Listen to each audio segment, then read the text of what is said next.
what key lesson did you learn back then that actually changed your mind or like changed the way you think or run a company? My personal experience tells me that managing a business of this kind of nature, positive cash flow is very important to maintain or sustain to a certain X number of quarters.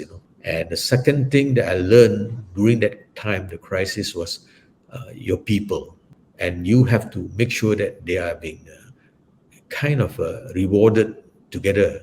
To me, this is the two things that is very key for any business, for that matter. Why do you think that they stayed back then when during the uncertainty time? Trust, a key word here is trust, because whenever you promise or you commit certain things, you deliver. Then some of the staff, they'll look up and say, hey, Mr. Chu say this, but then he delivers what he said, what he promised. Because if you promise something like, I will promise you all this, and then when the time comes, okay, did I say that? So people, one time, two times, then they will feel, hey, this is not the right company that I should stay or I should work with. You get to earn the trust over time. Agree. That's definitely very, very interesting. Why did you decide to list QES to Ace Market? Yeah. I think one major reason for me and my partner Liu here, we want to grow the manufacturing. And manufacturing, we understand that to grow manufacturing, we need a lot of capital to grow it. So one of the options, of course, you can go to the banks and borrow, right? But then, the story of crisis and all that. So we were kind of thinking that if we are able to go public and get the investors to come in, work with us to build this manufacturing, I think that would be a better option at that time. So, and that's the reason why we decided to go public, starting to the ACE market back in 2018. And of course, distribution is always the backbone. With manufacturing, we can grow worldwide, whereas distribution, we are ASEAN-centric. At the same time, also we think by going public, we can share some of this with, first and foremost, our own staff. They can have the ESOS, they can buy the shares from the market.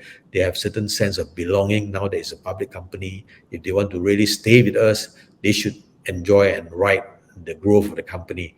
So these are the two main reasons why we went public at that time. How the manufacturing sector is going as of today, because I know when we last had our conversation last year, we were talking about QES wanted to position themselves, the revenue mix to be 30% manufacturing, because we know that manufacturing will generate higher profit margin. So I'm just curious, right now, do you see that QES is hitting the 30% target, or what is the next step, or what is the future looking like for manufacturing? We are still on track to try to meet the 30%, 30 to 35, I would say, of the revenue mix between manufacturing and the overall. Now, of course, we have had some slowdown because our manufacturing base is purely semiconductor. All the equipments that we make, or the services or the software that we make, is all tied into the semiconductor. And last year, especially second half of last year onwards, semiconductor is in a dip, going down.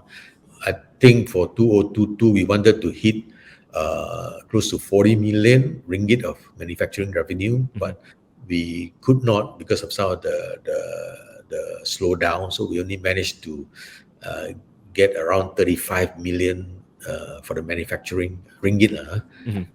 Good part is QES. We have a lot of clients that their exposure is towards automotive semiconductor. So that gives us some leverage, some help. Maybe semiconductor business will start to move up because we are towards probably the tail end of the cycle, and hopefully you start to slowly climb back up. Maybe by first half of 2024, we can see some growth, and the real push up will be from the second half of 2024 onwards. We are going to start to build our second factory in Penang. That is going to start soon. I think by October we'll do the groundbreaking, and that plant will be ready by maybe end of 2024 or the third quarter of 2024. So Got it. So that the timeline mesh. yeah, so the timeline is very important, and I've spoken to the media also quite a while back that we will still, double down on investing in terms of our manufacturing capability and also capacity, and because we believe that the market will come back, and by then I would have enough capacity, enough capability to really increase our strength in terms of manufacturing revenue and hopefully profit as well. Is supply chain still a concern for the business at today time, or it actually has been way past no longer an issue? To a large extent, still an issue. I really think that some of our suppliers, they are still facing a little bit of I don't know, maybe labor or skilled workers issues. And certain critical parts that needs a lot of skilled workers, they have issues fulfilling that. Comparing like maybe 1 year ago, is the magnitude of impact getting smaller, or is actually remained the same? Certainly not as bad as during right after the COVID. That Okay. was ridiculously long, but it has improved, but it's not to the level of the pre-COVID.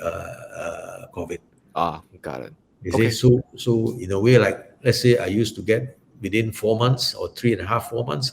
Now I still get it 6 months later. So there's still a gap.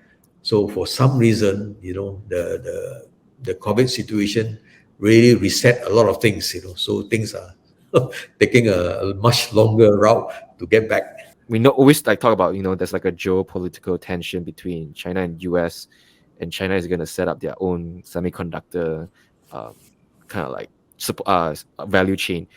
How QS is planning to tap on this trend? Is there any insight that you can share with us?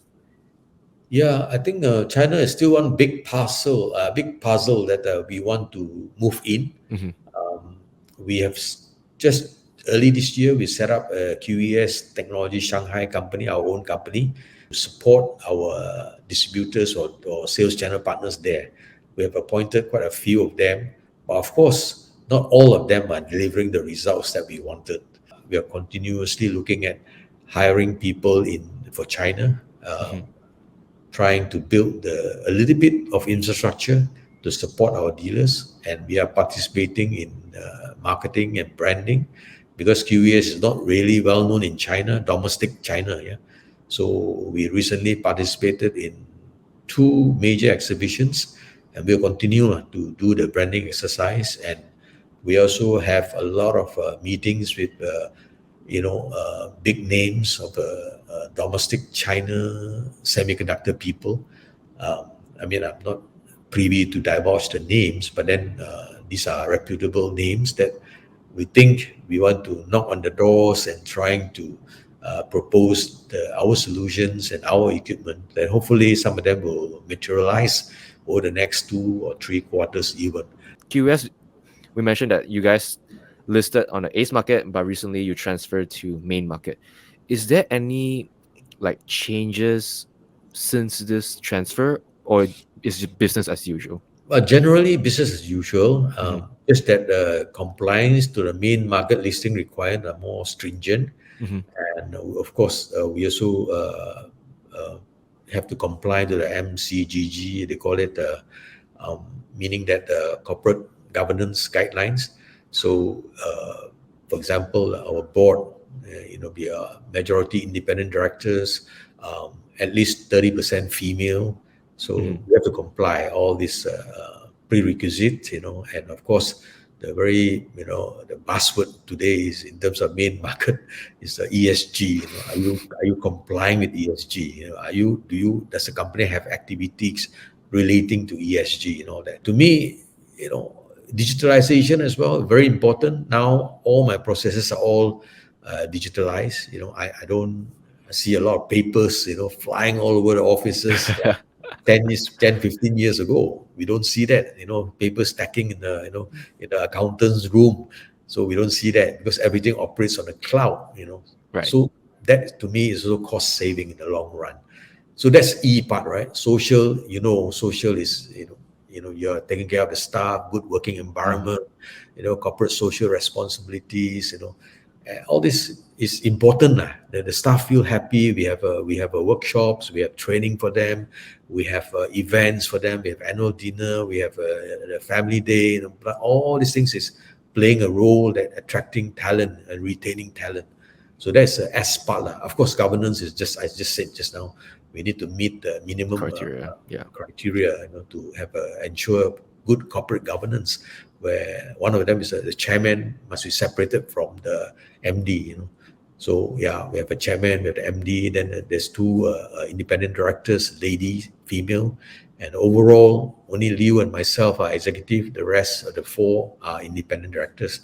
So in a way, it's run in a very proper. Out of like ESG, is there gonna be like any like financial implication, like for transferring from A's to main, or not quite? No, I mean there's no financial implication. It's just that they don't impose the strict timeline, but we are given certain they call it ESG reporting and all that, sustainability reporting and all that. They will start to phase in. So eventually you need to comply. As long as you're in the main market, you need to meet that timeline. Not saying advice, but last thing to share, I mean, in terms of like to anyone that want to form their own business, to entrepreneurs, and then is there anything you want to share with like the current investor or even potential investor? Yeah, I think for those out there, those people who wanted to, do some startup and trying to do their own business, I've gone through a fair bit. I think they have to have a lot of grit. When you start up on your own, you have to have a lot of grit and a lot of, I would think, stamina or sustainable. You have to plan for a little bit mid to long term, rather than some people just say, I'll try it out, 6 months later, I just go, But if I really seriously want to do the business, I will plan for a year or two minimum, rather than short. So then you have to a little bit more sustainable in one way or another. I mean, I mentioned just now in terms of financial and cash flow, all this part parcel of a good business plan. You have to have that. And for investors, I think generally the market is, I think it's not rosy. I would think the right word should be lackluster. Our Malaysia, Bursa and all that. But, in the long run, investing is something that you have to identify good companies to invest in and really ride along with the company I would think minimum you need to put in your timeline of 2 years at least. A lot of people just go in 3 months and then ciao, go in and ciao. So I find that it's not easy to make profit from the market if you go in, in out, and then sometimes listening to rumors and all that. So, I think you have to really look into fundamentally sound companies. Again, Mr. Chu, I really appreciate your time. This is a nice conversation. I really enjoy having conversation with you again. And I hope that you come back maybe one more time in the future. Okay. Yeah, I'm sure at some point of time we will cross path again this year. Right. And then if for audience, if you like this 老板面对面, let me know in the comment, and then we can definitely make more content in the future. Once again, until next time, see ya. Bye-bye. Bye.